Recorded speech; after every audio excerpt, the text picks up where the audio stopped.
the time of the war, the doctors would give you advice. And one of their basic tenets, all doctors told you at the time, never stand when you can sit, never sit when you can lie down. And that's gospel to us. I'm dressed as a member of what was known as the Veterans Reserve Corps late in the war. Earlier in the war, it was called the Invalid Corps. Basically, it's older men who are no longer physically fit to serve in the battle line, or people who have been prior wounded or injured and are no longer physically capable. So they would be filling admin spots, guarding state houses, federal buildings, doing lighter weight work that would free a younger man who's healthier to go into frontline service. You are a member of the Yes, the I'm 3rd Maine a member of Reenacting. Company A, the 3rd Maine, have been for about 15 years. I had a lot more brown hair back then. Back in 1985 and 86, I was in the Navy stationed in Maryland, and I was a crewman aboard the Maryland Dove, a reproduction sailing ship of the original colonial capital there at St. Mary's City. So I functioned as a topman aboard the ship when we were actually under sail, and then I would be available to give tours to school kids, that sort of thing. I'm a history geek, among other things. I have connections to the war. My great-great-grandfather, Samuel Truxton Lowell from Alna, Maine, just up the road. He's still here in Alna, but he's in the cemetery now up there by the Alna Meeting House. He was in Company G of the 20th Maine Volunteer Infantry under Joshua Chamberlain. And I heard a lot about him. And then once I finally got into reading some of the better books about the 20th, and I thought, I would really like to try that. But waited until I got divorced before I could do it. Why the Civil War in particular?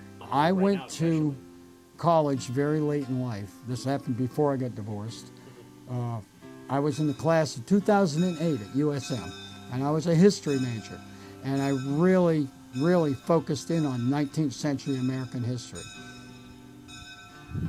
And I think that just focused me more. But I'd always been more interested in the connections, and I mean, I sort of grew up thinking of World War II as like contemporary.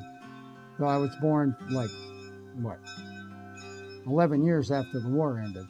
But I grew up with kids whose fathers were in the war, their uncles were in the war. When I went in the Navy in 1976, there were still a few World War II veterans serving. I met a couple. Lots of Korean War veterans. So I think of all of that as very contemporary to me. But the Civil War is far enough back, and it's romanticized, and it's a completely different experience from anything modern. Do you consider what you do as important? Oh yeah, it's teaching. It's teaching. I was back when I first graduated from college, I was going to go become a teacher. It didn't pan out, but you know, these things happen.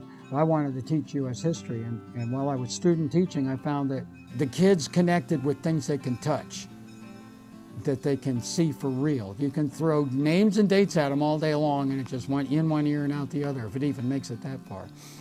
But when you can let them connect with artifacts, or a good reproduction of an artifact, it makes it real for them, and makes it something that they can actually have an interest in. And it can be something simple. My mother had collected Sears and Roebuck catalogs from the 40s, and I would bring those in when I was student teaching, and the kids went crazy over them. Cylinder records I had from my great-grandmother. They couldn't believe that that was actually a way of recording sound.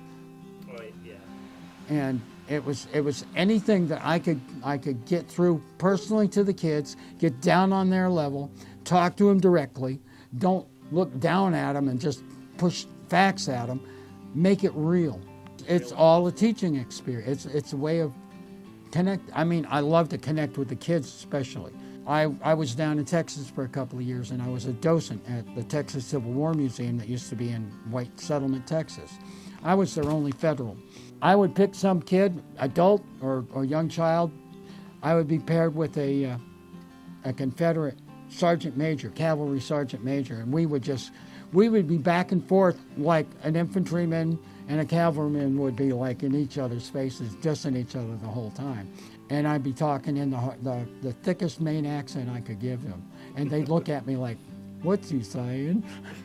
I'd switch to Texan, and I'd grab one kid or somebody out of that crowd, and I would take off all my leather gear. I would take off my coat. I would dress them in the coat. I would put all the leather gear on them, give them an idea of what it felt like to wear that stuff. And it said, okay, now let's go outside and march 20 miles.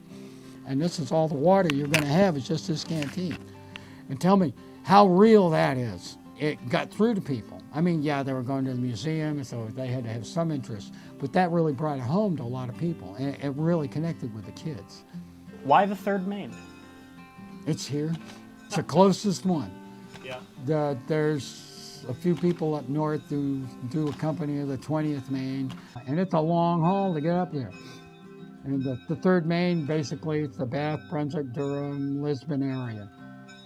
I mean, we have some people who drive a lot further, but that's where the most of us live.